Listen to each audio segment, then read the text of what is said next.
What is up, Arrowhead Addict?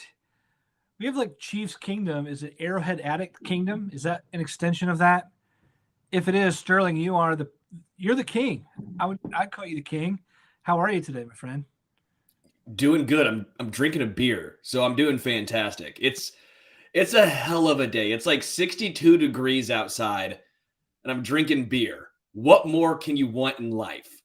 It's nice, nice. I'm not drinking anything. However, I have been. I decided I'd teach myself a bunch of cocktails, so I've been working my way slowly through a list. And I'm into rum right now, so I go to the liquor store. I buy like literally. I go to the liquor store. I What are buy you, a like fucking pirate? I know, I know. Well, I've already been through like bourbon, gin, and I was like, I don't know about rum, so I go and buy like 7 bottles of rum. And this up front, I was like, all right, I got dark rums, light rums, I got navy rums, I'm like reading all up this stuff, and then turns out the only drinks you can make with rum are like when you're going on a cruise. So my wife's like, why are we making all this stuff with like coconut? It's like the middle of winter. And I'm like, hell, that's the stage we're in. So anyway, I've had yeah. Anyway, all kinds of Matt Conner's crazy. telling you right now he's basically drunk. I'm I'm assuming not. that's he's Here's what had I a wish. few cocktails. I had a few cocktails. Here's what I wish. I wish I was slightly in the whatever on KC beer. That's what I wish. That's what you're drinking. Let's give a shout before we get going. Let's do it right now before we get into all of our Chiefs talk. Casey Beer Company, Dare to Beer Different. It's the largest locally owned brewery in Kansas City, the only local brewery to Casey to focus on German beer styles. Casey Beer Co. is sold through Kansas and western and northern Missouri. Casey Beer Co. brews according to the German purity laws of 1516. That's a long-ass time ago, using only 4 ingredients: malt, hops, water, yeast. Honestly, I had a Super Bowl party at my house on Sunday, and we just cracked open and went through a ton of KC beer. I think I converted a lot of my friends to go to KC Beer Company. They're all stoked now because they were drinking the Baltic Porter and the Edelweiss. And just got to say, KC Beer Company makes phenomenal beer. Even if we weren't sponsored, I'd still be crushing their beer.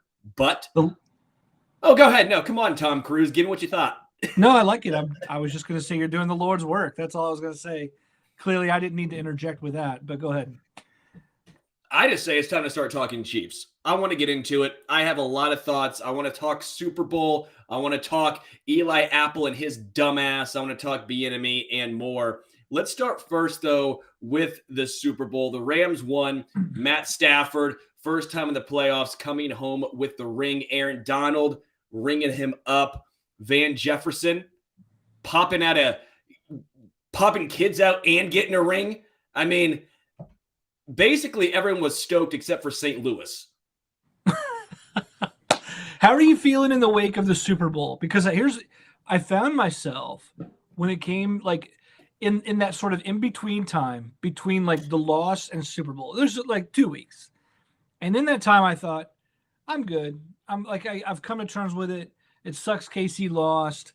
Like the sting felt like it went away, and then in the lead up to it, all this like Joe Burrow hype, all this. I mean, Eli Apple doesn't help anything, and we'll get to that in a second. But just in general, then watching the game, I just thought, man, I actually thought I may root for the Bengals because they were such a fun story as like this team that's been through the dregs, and now they're like, I like Joe Burrow as a player. There's a lot of players on that team I think, are like, I just thought it was a great story. And then watching the game, I had a really hard time not going, we should be there. Those two teams played like I was watching a Week 11 game. Am I wrong about that? It felt like I was watching a Week 11 game with really expensive entertainment. That's what it felt like. And the commercials kind of suck too. Am I getting old or the commercials just blow now? What happened to the old Coors Light and Twins or the Miller Lite, more taste, less filling? Now it's like I'm crying about robot dogs. I bleep and hate it. But yeah, that really felt like a very boring game up until about the fourth quarter. I will say that the fourth quarter was relatively interesting. Matt Stafford, who has the 5th most comebacks in NFL history at quarterback, tacked another one onto that tally. That game, to me, encapsulated everything that is Matt Stafford. Ups, downs, 2 interceptions. One wasn't his fault. The other one was basically a punt, and then threw 3 touchdown passes and came back when it mattered most. Matt Stafford outplayed Joe Burrow. The defensive line for the Rams stepped up when it mattered most, and Joe Burrow, quite frankly, I think brought some of those sacks on himself. I know the offensive line of the Bengals is not this fantastic O-line, but he could get the ball out quicker. He really could, especially when you have those type of weapons. I'm very happy for the Rams. I'm very happy for everyone except for Stan Kroenke, and I'm glad that finally the Bengals can maybe get taken down a peg, just a little bit. Just take a little of the cockiness off. Yeah. For you, I mean, they've earned the right. They beat the Chiefs. They beat them twice. Technically, the road to the AFC now goes through Cincinnati. Does it feel that way to you, or are you like, sure, they can say that, but I don't care? No, they can kick rocks. They can pound sand. The Chiefs are already Super Bowl favorites for next year. Yeah. Cincinnati is a good team. I'm not going to just like blast them. I mean, they got to the Super Bowl. They were there for a reason. They had things go their way, but you can say that about almost any team in the NFL who's ever won a Super Bowl. You typically have things go your way. It still runs through Kansas City. 4 straight AFC championship games hosted. Kansas City is the better team. And quite frankly, what goes against the Bengals having some sort of, I don't want to say stranglehold, Ted Nugent reference there. They're in a tough division. They lost 8 games this year, 7 in the regular season, and then the Super Bowl. It's not like they were this unbeatable force. Yeah. Just wait until they have to face a first-place schedule next year. Yeah, there you go. just wait until they're picking at the bottom of the draft round every round. I don't think they're going to get back there again next year. I think they face a long shot to make it there ever again. Not saying that's against Joe Burrow. I'm just it's saying, hard. It's hard. It's fucking hard. Mahomes is Superman. And it's difficult as shit. You could have things go your way.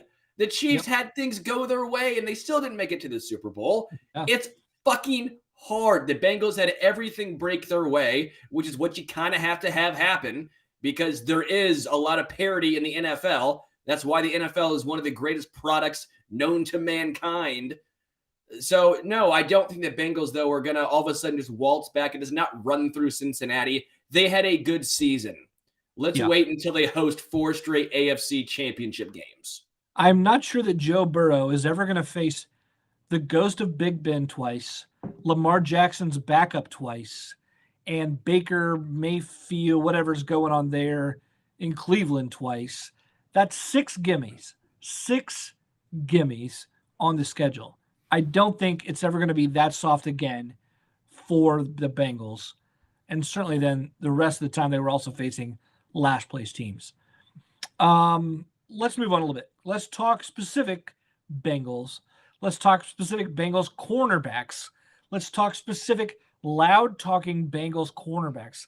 Let's talk specific Bengals cornerbacks whose own former teammates love to shove him under the fucking bus. Eli Apple, Eli Sour Apple, Apple Crisped, Apple whatever you want to say. Applesauce. I put a joke on Twitter saying, no apple has caused more damage since I read the book of Genesis. Emmanuel Acho stole that joke an hour later and put it on. I know he got it from me. He messaged me privately saying, I'm stealing your shit. So I heard that, Emmanuel. You took my shit. You got that? Anyway, I cracked a great joke. Eli Apple, it's just so... I was going to say Eli Apple is bananas, but that's a fruit joke. Tell me what you're thinking about Eli Apple and the fact that everyone in the entire NFL is okay by going all over him and like throwing him under the bus. I have never seen opposing fan bases, opposing players, every single organization come together like this. It's incredible. Who's backing up Eli Apple except for maybe a couple guys on Cincy? And even then, I haven't really heard much. Like, I have not seen this type of togetherness. If the United States of America could come together like this would be impressive. Did you see his former teammates? Just like roasting him. Like New Orleans Saints player, like Michael Thomas, others just going, yeah, this guy sucks. Look at this guy. He can't cover shit. I mean, it's crazy. It's crazy. You know you're a horrible person. You know you're a horrible person when your own teammates are hanging. It's one thing for Chiefs players to sound salty, right? Like for McCole Hardman to like put his ring out there, you're like, okay, that's good, but that's also salty. Chiefs lost, I get it. But dude, his own teammates ripping him another one. Just like Lucas said, there's a reason his old New Orleans and Ohio State teammates ripped him. S. Tremblay says a total indictment on him. Is there anyone who likes Eli Apple, including Eli Apple's mother or grandmother? Anyone? Matt, I love you when you drink rum. You are even more entertaining. You're petty. You're salty. And frankly, I love it. Frankly, I'm a fan. I do want to give a quick shout out. Odella, thanks for the super chat. Am I the only Chiefs fan still not over the AFC loss? The Bengals weren't supposed to be there. This was our easiest Super Bowl to win. I'm with you. That was the Chiefs' easiest Super Bowl to win. We've talked about it a good amount here. Everything lined up for Kansas City, but you don't always win your Super Bowl, right? I think this, you could probably said this was the Packers Super Bowl and the Rams may have stolen it.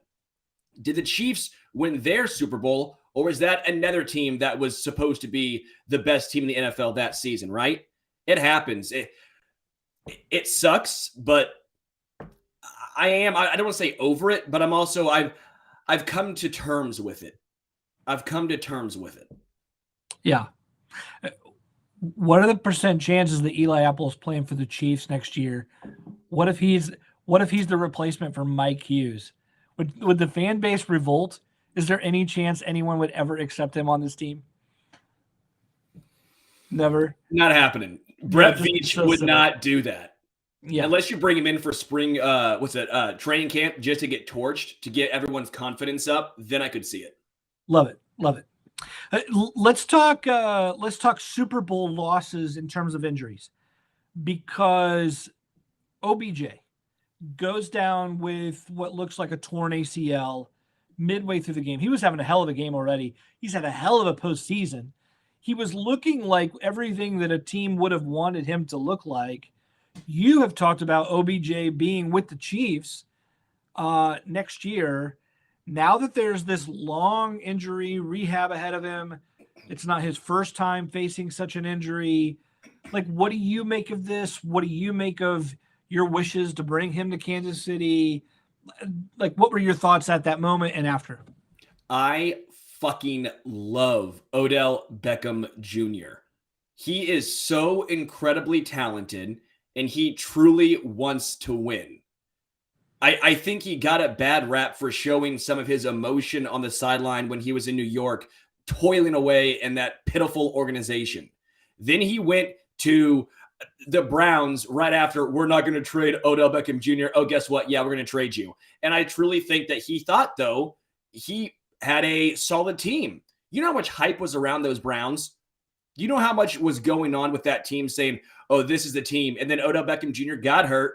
Then they started playing better football, and then OBJ was going to come back and be the final. He was going to be the piece that put him over the top. Well, then Baker Mayfield happened. And so he wanted out. I don't blame him. Baker Mayfield was horrendous. He was a dumpster fire. He was 2 scoops of ass. Did you see what happened when he went to the Rams? It was incredible. Him going up against second and third string, tertiary cornerbacks. It was child's play. The word of the day. I'm just going to say, if he was here in Kansas City, and it always comes back to health, if he's healthy, this Chiefs offense would be truly ridiculous because he is a red zone threat even without being extremely tall. He has the ability to stretch the field. He's very good over the middle of the field, and he might have the best hands in the NFL. Yeah. I would love OBJ to Kansas City based on what we see from the injury. Based on, I know it's a torn ACL, but not every ACL heals the same way. Sometimes you come back quick. Sometimes it takes a year and a half.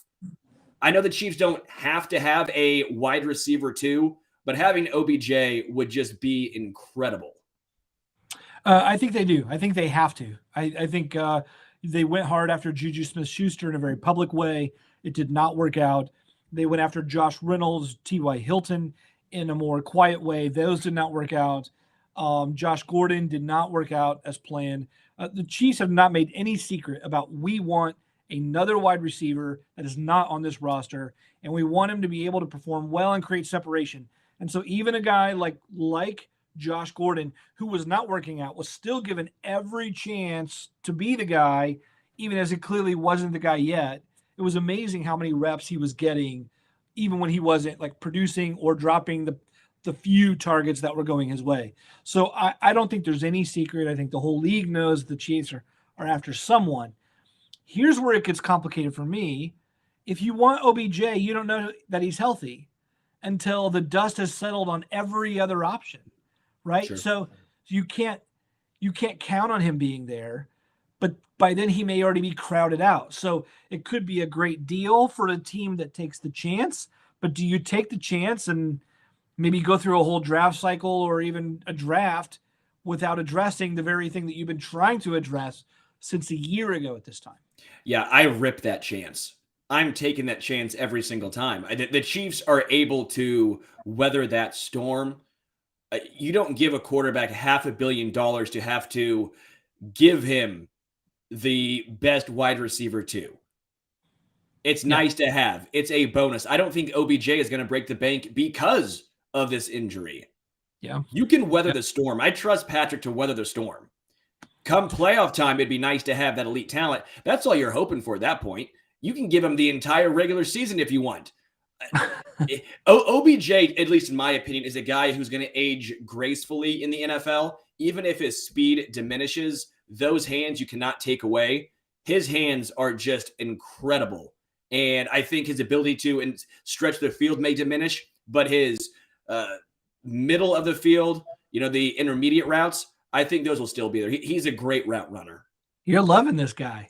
Dude, I loved him when he came in. I was so high on OBJ. He just went down with a major knee injury. He's probably not walking for a couple months, and you're like, bring him, put him on my team. You're like remember that Jewel song about hands? You're like, his hands are amazing, I know, but they're not yours, they are. Anyway, we have Eli Apple himself in the comment section.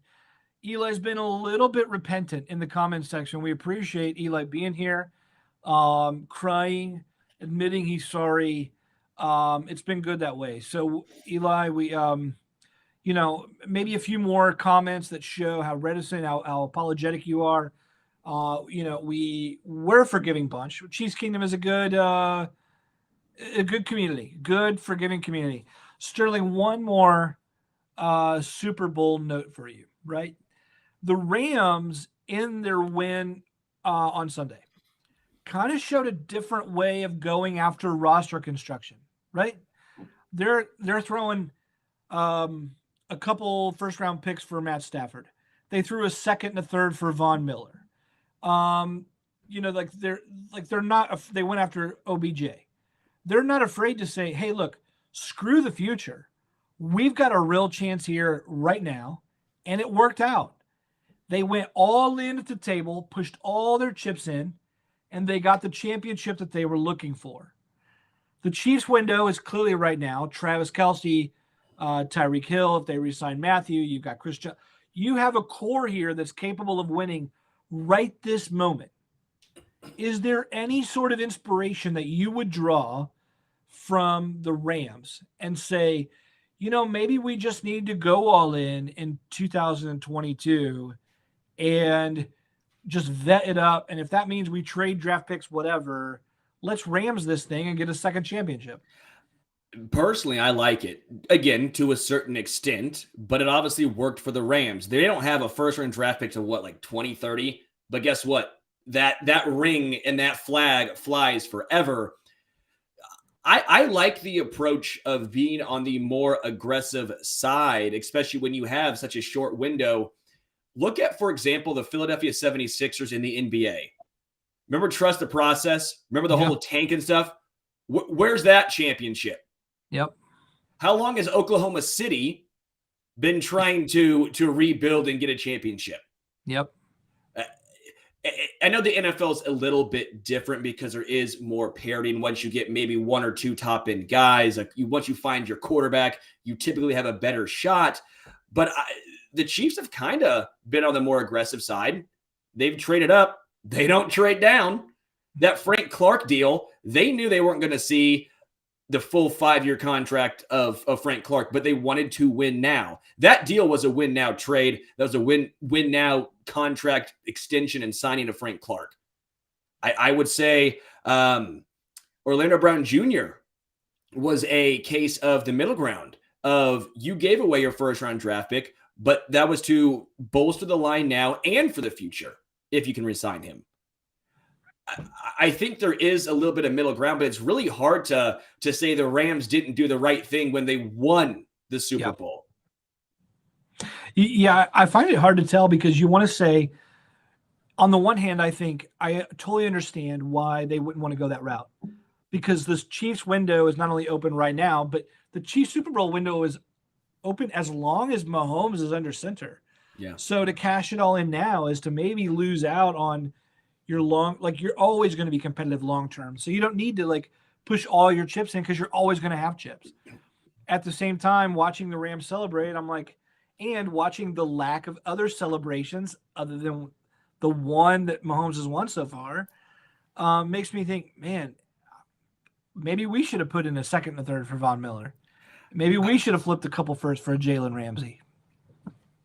I always think it's a very interesting situation that I'm in because I'm very analytical. I love the deeper dive into numbers. I love looking at what they can tell us and how they can sort of predict what the future may hold, right? But at the same time, you don't play for hypothetical wins. You don't play for this could work out and this looks like it could be the right decision. You play for the right decision. You play for the wins. It's a win now business. Doesn't matter what should have happened. Brandon Staley, for example. Brandon Staley on those 2 Chiefs games played him the exact same. Got him 1 win, lost him 1, and he got shelled for being too aggressive. But the analytical community said that was the right decision. He got shelled because it didn't work. It's a win now business. When it doesn't work, you are going to get shelled. Yeah. But again, you don't play for hypothetical wins. You play for real wins. So I'm a fan if the Chiefs were on the more aggressive side. Okay. Boy, that's interesting to me. I think maybe I would have agreed with you, except watching Brett Veach draft last year. I can't get over Brett Veach's first draft class. The best return on that was Derek Nottie, who plays 35% of snaps as a rotational, like a run-stopping interior lineman, right?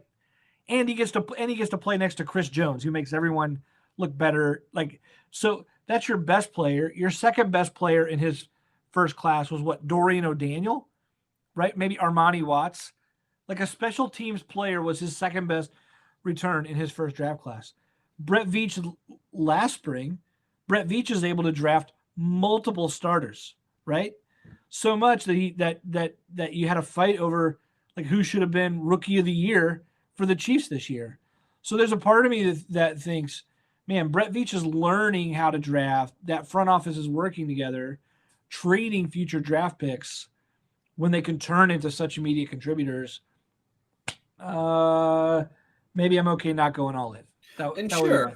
I'll give you another example here. We took a look back on the radio show I do on ESPN Kansas City, the home stretch, 3 to 4 p.m., if you guys want to check it out. We took a look back at the 2019 draft by Brett Veach, and at first glance, you go, that's just fine. But it wasn't a good draft for a lot of teams, and that's the Mecole Hardman draft for those of you that are just off the top of your head thinking what 2019 was. 3 of those players you would have kept. It was L'Jarius Sneed, right? It was, Rashad Fenton, 6th rounder, Nick Allegretti in the 7th round, even Mecole Hardman to an extent. As much as you would like DK Metcalf on this team, if you're playing Madden, do you want that head case in the locker room? He fits this roster as far as what this team would like to have on the opposite side of Tyreek. But do you want a guy who complains when he's not getting his targets if he's going to be the 3rd string option? You could say, sure, maybe they could have gone with Terry McLaurin or they could have gone with Deontay Johnson. But you can do that with almost any single player. They didn't really miss. And my real opinion here is they wouldn't have drafted Mecole Hardman if the draft was 4 months later. They did it because of the Tyreek Hill situation. They will never admit that. But that was part of the equation. Yeah. I think Brett Veach is a very good drafter, but something that we've not seen them do very well drafting is at the edge position. Interior, they've been fine as far as we've seen Wharton, Noddy, some other interior defensive linemen. But TK, he didn't pan out here. Josh McCando, Brilliant Speaks. Michael Dana might have been the most effective one, and he was a 5th round guy that a lot of people said they reached on. Yeah. So hopefully Josh Kando can turn into something in time. Let me just give a quick shout out before we move on. We got a couple other talking points. We want to talk Bieniemy. We want to talk some team awards, etc. But just real quick, if you're listening, if you're watching right now and you haven't given us a thumbs up, hit like. If you haven't subscribed to the channel, want to give you a shout out to do that. We just so appreciate all you guys. Every week you guys have tuned in. It was an awesome regular season. It was awesome up until the end. Postseason, whether we're winning or whether we're losing, it's always made better by the community of fans. If you join as part of the Arrowhead Addict group, you get access to badges and several other perks, including private Discord channel, which all of us are a part of. We love to be a part of it. It's just a fun Chiefs community. If you just want to hang out with other Chiefs fans who are just like you, feel free to the membership details are right there in the chat that you can check out there. And yeah, that's all we'll say about that. But we love you guys. Appreciate you being a part of it. That's what's going on. We have a super chat, Sterling. Just want to give a shout out here to Debosadan. Am I saying that right? Debosadan. I feel like I'm like Harry Carey. Hey, dude, a couple more rum and pineapples, you'll be good. I'm like Harry Carey when he's doing the cover. I'm like, hey, everybody, it's Jose Sandberg. Yeah, anyway, Debosadan says, is it possible to Moneyball what Cincinnati did? Let me ask you. What? That is the worst Harry Carey I think I've ever. Harry Carey. Man. Carey. Anyway, if the mood was made out of cheese. Debosadan says, is it possible to Moneyball what Cincinnati did? What do you make of that? It's a good question, but I think Moneyball really only works in baseball because of the difference in salary cap. In the NFL, it's just different. It's a level playing field. There's no advantage necessarily to moneyballing in the NFL. It's an advantage when you have a quarterback on a rookie deal. And Cincinnati went out and hit on actually some pretty mid-range free agent signings outside of Trey Hendrickson, which was pretty big. That was a pretty big guy to bring in. Trey Hendrickson from New Orleans had a hell of a season. He showed up all playoff long.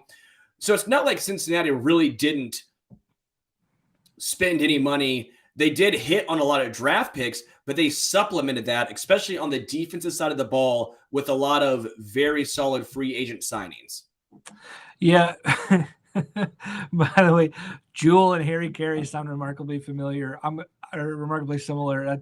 That's going to have me laughing for a very, very long time. Elijah says that doesn't sound like any real human that ever existed. I appreciate that. You're so right. Hey, You're getting roasted in the chat, dude. I'm good. I'm good with that. I'm good with that. I'm here for it. I will say this though: if anyone's moneyballing it, it seems like the Rams, right? Like the idea behind Moneyball is find what's undervalued that everyone else is looking over, and it seems like maybe the Rams were going, no one's trading for Von Miller. This may be the premier edge veteran rusher in the entire NFL. Or we really? Is no one really one's doing trading that? for him. A second and third rounder. I'm pretty sure a lot of teams would have said only a third. Go ahead. Jalen Ramsey, 2 first-round draft picks. That ain't Moneyball. I get it, except I'm just thinking the NFL is such a copycat league, and draft picks are so overvalued at this point. Sure. That the team that's willing to divest themselves of the uncertainty and go, give me the known quantity. We'll take it. We may not get cost controlled youth and whatever, but like that's what the Saints have been doing for a little while or whatever. So it's like anti-Moneyball. It's like if you haven't seen Moneyball, but you think it's what it's about because money's in the name. It's like, oh yeah, Moneyball, the team that spends all the money on the top end players, right? Right. No, I mean, I don't know what the undervalued, whatever the undervalued thing is there, is going to be an interesting, it's the Chiefs going cheap a cornerback and figuring out ways to do it. Maybe that's it. I don't know. And it's worked. Hey, let's move on. Big news.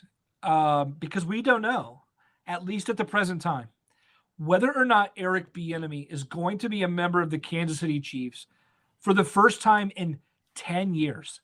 This would be his 10th season on the sideline in Casey. That's a long picture. Where were you 10 years ago, right? You were probably in preschool at the time. I don't know. 17. I was in high school. Blue Valley North Mustangs, baby. Stand up. You were getting a senior picture in front of a laser background going like this with your foot on a step ladder. That's what you were doing, my friend. I had a Britney Spears shirt on in that picture. Not even kidding. Eric Bieniemy said the news comes out, says is Eric Bieniemy is going to have a meeting with Andy Reid. They're going to work out what his future is. I'm just looking at this going, okay, is it who is this? Is this the Chiefs going, hey, it's time for you to go? Because we're losing guys like Kafka who know they're never going to work their way through you. They're going to have to go around you at this point. Or is this Eric Bieniemy looking at the team going, if I don't get away from here, I'm never getting this promotion? Like, how do you read the tea leaves here? I think this is Eric Bieniemy and his camp leaking some of this stuff too. Because typically you don't find out which guys are free agents. You don't typically find out which head coaches are available.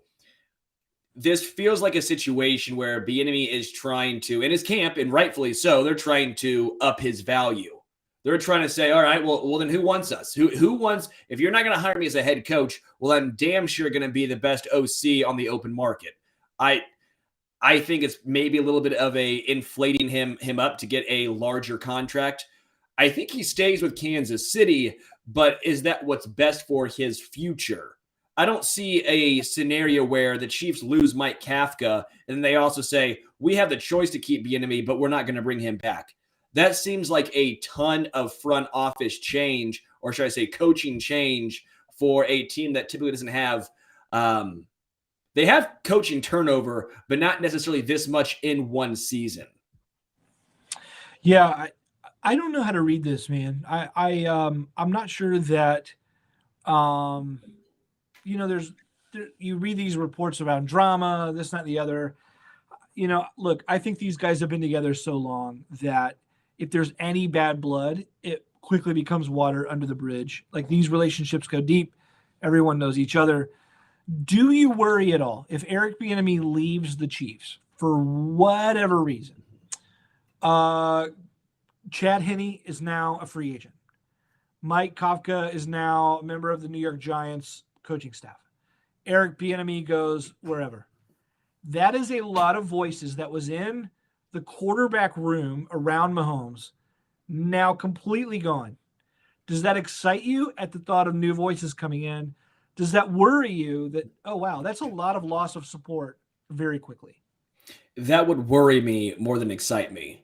When it's one guy and you bring someone else in to be the new voice, I like that. It's always good to hear new voices to expand your thought process, get outside of your comfort zone. But when you have everything around you change, of course, Andy Reid is still there, and of course, Patrick Mahomes is still fucking Patrick Mahomes. But when you have so much change, it can be very difficult for a player. Mahomes is not Baker Mayfield, but Baker Mayfield has had a lot of issues with coaching changes around him. He was best when he finally got some sort of stability with Kevin Stefanski. A lot of players, when they for example, Josh Allen, I'm very nervous what's going to happen without Josh Dable up there. I'm nervous to see what's going to happen to Josh Allen. I think it's very difficult when you have so much change around you. Not saying Patrick can't overcome it, but would I expect at least some sort of maybe rocky start, a little something different? I could see that just because you're so used to having these guys around you. They know what to look for. They know how to go to Patrick Mahomes, and Patrick's going to listen to these guys. Is Patrick going to listen to, let's just say, Alex Smith the same way he listened to Kafka? Who knows? Yeah. What I do like is that the Chiefs are not without options of guys who could come back who are at least familiar faces. Matt Nagy could easily come back and find a home here. You mentioned Alex Smith. I mean, who knows if that's even an option? But there are some guys out there who are familiar with this team, David Culley, etc., who could come back and at least be another voice once removed, now returned. What do you think is going to happen then with Eric Bieniemy? If you had to guess, 1 year from now, where we see Eric Bieniemy, is it on the Chiefs sideline? Yeah, it's going to be in Kansas City. I truly think so. You're talking about this upcoming season? This upcoming season. Yeah, I think he's going to be here in Kansas City. Okay. I'm fairly confident in that. And if not, Matt Nagy, they got your number. I wouldn't mind a Matt Nagy reunion. Yeah. Yeah, I think that makes a lot of sense there. Man, I'm not so sure. I'm not so sure that the pain of 4 straight off seasons of no job leads, it just feels like a lot. It feels like maybe a year away. It feels like, I don't know. I think other teams maybe even would open up an extra job if it meant adding Bieniemy as a voice in the room. And I think maybe just gaining a year of experience with another team, another system, somebody else away from the shadow of Mahomes and the shadow of Reid, or something to escape in this case. I hate it because Matt Nagy didn't have to do it. Doug Peterson didn't have to do it. It's silly that Eric Bieniemy has to do it. It is what it is. I agree, but we'll never know. We're not in the interview room. We're never going to know. We'll never know if the whole John Elway stuff is true or not. We'll never know if John Elway was truly disheveled, if he was hungover. It's between those gentlemen, and that's what's so difficult about the situation, because on paper it feels like it's bullshit that Bieniemy's not getting a job, but we don't know. It is a lot of speculation. We're hearing always from sources, and if we're not that source, it's just tough. It sucks. I would love to know. If he actually is a good interviewer or not. We always hear half the people say, oh, he's a great interviewer. And then half say, well, he can't interview. We don't know. I would love to be in the interview room just to see him, to see our own perspective. Yeah. I hate the negative slant on him about things that we have known like nothing about. Like, I would be pissed if I heard that I was a bad interviewer from a bunch of people who'd never interviewed me before. That would just be very unfair in that way. Let's move on here. A couple more big questions around the Chiefs. Announced their award winners today, Sterling, and you said you don't know the answers. Is that right? I don't know. I've not looked it up. I just got home before this. I was on radio before this. I've not seen this yet. Okay. The Chiefs announced the Mac Lee Hill Award winner, who is their annual Rookie of the Year. And then they also announced the winner of the Derek Thomas Award, which is the team MVP. That's not defensive MVP, that's team MVP. Okay. So let me ask you who you think deserve, like, since you don't know, I'll be able to do a reveal and you'll be able to tell me whether that's a horrible choice, a good choice, a what in the world choice. Let's start with the Mac Lee Hill Award for best rookie. You got your guy, like as a Tiger, fellow Tiger, but also there's some other obvious candidates. So who do you think won the Chiefs Rookie of the Year? Wow, this is tough. Nick Bolton, most tackles for loss in the NFL on whatever his snap count was, which was definitely not enough. Nick Bolton was incredible all season long in his progression, especially in pass coverage. He grew so much. Yeah. Nick Bolton was incredible, but I feel like they gave it to Creed Humphrey. Creed Humphrey was ranked by PFF as the best center in the NFL, not rookie, best center. Creed Humphrey was, I think, maybe the biggest upgrade at a position for Kansas City. Nothing against Austin Ryder. He was very fine, but Creed Humphrey was elite. That jump was extremely noticeable. I'm going to guess Creed Humphrey. You would be wrong. They gave it to Nicholas Mizzou Bolton. Yeah, let's see. I couldn't be disappointed that way. Yeah, I couldn't be disappointed. You set yourself up well there. You set yourself up well there. Yeah, do you agree with that? Like, would you have given that to him too? Then, like, based upon what you said, it sounded like you were convinced that Bolton was your favorite rookie of the year. Yeah, I think you could go either way. But if you're going to go by which player grew more, I would say that Nick Bolton probably had the best growth from early on being a liability in pass coverage to Nick Bolton being, I think, average, maybe a little bit below average, but maybe average in pass coverage. I thought that was impressive. And yeah, Creed Humphrey was the best center in the NFL. So I would have had no qualms giving it to either Nick Bolton or Creed Humphrey. But as a Mizzou guy, I'm not going to be upset that Nick Bolton got to take home this award. Yeah, I think the whole team wins just because there was a year where Andrew Wiley won this award, right? Which, no offense to Andrew Wiley, but if that is your best rookie, you've got some serious issues with your whole first year class. The fact that this year, what Pro Football Focus just released their top 100 players of the season, Creed Humphrey came in as the 26th highest graded player in the entire NFL. He led 6 Chiefs on that list. Mahomes was last at 69, and Humphrey was first at 26 or 27. And he didn't win the Chiefs Rookie of the Year. That's a little crazy. Trey Smith, it was a beautiful class. It was a beautiful class with a lot of potential. If Josh Kando adds anything at all, if Noah Gray turns into a somewhat used receiver, I mean, the class only looks that much better. Let me ask you this then. Team MVP. In a year where they fell slightly short, in a year where a lot of guys did well, but maybe not as well as they normally. Like, as I was thinking about it, I thought Tyreek Hill had a great year, but not the greatest that we've seen. Travis Kelce had another productive year, but not the most productive we've seen. Same thing could be said with Mahomes. Same thing could be said with Matthew. Same thing could be said with Jones. It feels like it felt like that for the Chiefs overall. Had a great year, but not. It felt like all the players statistically ended up kind of faring the same way the team did, right? So who do you pick there? I don't think it's going to be Mahomes. I think they're going to go a different route. I'm going to go a wild card route and say Joe Thuney. Joe Thuney played through a broken hand and was unbelievable all season long. Joe Thuney, I think, helped turn this offensive line around. We saw what it was the previous Super Bowl to what it was this season. Joe Thuney got this massive contract. And at the time I go, was he going to play left tackle then? Like, Joe Thuney's getting this much money. He's going to play left tackle. Joe Thuney lived up to the contract as a guard, at least so far on their early returns.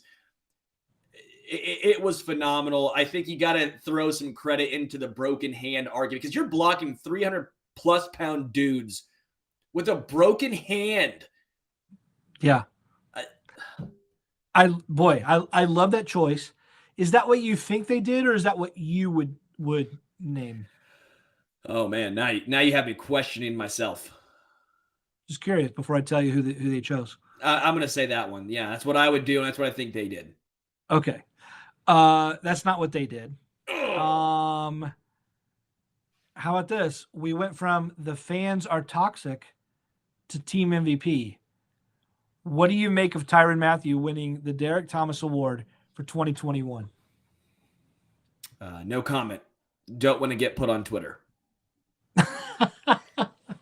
No, all reality, Tyrann Mathieu was good this year, right? In a year where a lot of the star players had, again, like you said, quote unquote, down years.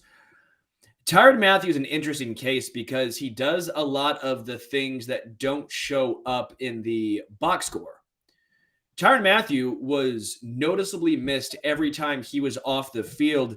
There was complete bewilderment in the secondary when he was off. It was like guys had no idea what to do. They had no idea where to be. I don't think he necessarily should have won the team MVP. I don't think some of his stats, you can say his business decisions, you could say his injuries. I know he was banged up. Can't hold it against a man, but if you're going to be playing and you're going to be out there and on some tackles, it looks like you maybe don't give it your all, you're going to get called out. You know, it's if you are out there, you're expected to make that play if you're going to be paid like the highest safety in the NFL, right? Like there's certain requirements. I'm not expecting to be, just name an average safety. But if you want to be Justin Simmons, if you're going to be one of these guys, then be him. I like Tyrann Mathieu a lot. I hope they re-sign him. I hope they find a way to keep him in Kansas City. But he would have not been my choice for team MVP, although what he does off the field and for the community is also incredible. Yeah. I can see all that. I'm glad they gave it to him in a way that I hope they keep him. I hope that that's a good message in that way. This is a teammate award, right? I mean, so that just shows how much Mathieu is appreciated, respected, admired by even those guys around him. That speaks volumes about what we don't know, about what he adds, what he does, who he is. I will say, from an outside perspective, I just think Travis Kelce remains such a pillar, such an icon, a clearly visible asset in the community, with at-risk children, educational efforts there, with Operation Breakthrough, I think it is, that I just he would have earned the award for me, just because of who he is and what he provides in all ways. But really, you can't go wrong. And again, this was not a year with a clear winner. There were a lot of players who you're like, oh, yeah, they had a great year. This is not a career year. This is not the year that I will remember for them. Yeah. Which makes it really hard, which is why Joe Thuney stands out to you, because not only is he new, but he played great, and he played he was everything as advertised. Amazing. You're totally right. Yeah, I don't know if part of this award was maybe, hey, Tyrann, come back. Give us a little team-friendly deal. Give us a little something. Cut a couple mil off a season. We'll give you an award. We'll give you this now. Now come back. It'll be interesting to see how this all works out. Orlando Brown Jr., Tyrann Mathieu, 25 free agents, lots of needs outside of even those guys. This is going to be a fun offseason, that's for sure. Well, for me, it's difficult, and I love Tyrann Mathieu. I'm saying it, but it's not safety, in my opinion. It's not a premier position. Like, you can get by with less than the best safeties in the NFL, right? I think you truly can. We've been spoiled in Kansas City because we had, obviously, Eric Berry. Then you have Tyrann Mathieu, and then Juan Thornhill really impressed his rookie season here before the injuries. You just don't want someone who gets torched back there. I would prefer to spend money on cornerback, edge, left tackle, Orlando Brown Jr. than I would about safety, where I think you can get maybe 75% of the production at a much, much lower cost. Nothing against Tyrann Mathieu, but if I'm going from a strictly business perspective, that's probably the route that I would go and focus more on the, the premier positions of edge and left tackle. Yeah, I think I would differentiate. I think I would verge away from you there, just so I don't get struck by Twitter or lightning. I think that role matters more in Spags' defense, especially because of his versatility and his ability to be that ultimate chess piece. His versatility there allows Spags to do several other things and add other wrinkles that he couldn't have if he just had your league average replacement safety at strong safety, free, like if you wanted to do that. Well, pal, you've not heard my L'Jarius Sneed to safety scenario then. Well, there it is. Yeah, I mean, maybe that's it. And maybe that's the new evolution, and maybe that's the way the Chiefs go. They could play a little hardball there with negotiations. It's hard. It's hard to say. There's a lot of questions, a long off season ahead. We will not be here any further to discuss it. Coming up later this week, Matt Verderam is going to be checking in because he is back from vacation. And he told me today he came back a little bit early. He's both he and Patrick were at the Super Bowl. We were not, Sterling. We were not at the Super Bowl. What are we doing? We're not the 1%. We didn't get the invite. No, we're not. Somehow we missed that boat. I was too busy making a pina colada. So, anyway, we've been so glad that you've joined us today. However, Patrick may be back later this week. Certainly, Matt Verderam will be back later on this week on Thursday to discuss all their musings from the Super Bowl, having been on site. They'll probably start talking about some Chiefs off season and how much they want Eli Apple to sign in Kansas City. Other than that, we just want to say thanks. If you haven't already pressed like, if you haven't checked out subscriptions, please do so. Thanks to KC Beer Company, our sponsor. Sterling, you have any parting thoughts for anyone? Thank you guys so much for being here. Drink some KC beer. We always appreciate it. When I went down there and met Steve, he was blown away by the support that you guys have given us and given them. It truly means a lot that you guys are helping and supporting us, because we could not do this. We could not do any of this without you guys. So honestly, sappy moment. Thank you guys so much. I know the Chiefs lost. It was not the way we wanted to go out. They were not in the Super Bowl. But it was just an absolute blast spending time and doing this with you guys. Yeah, absolutely. For Sterling Holmes, you can find him on Twitter at HomestretchKC. My name is Matt Conner. You can find me at Matt Conner AA. Otherwise, we'll see you next week. And as Patrick always says, in a very slow, methodical way, go Chiefs. We'll see you next time.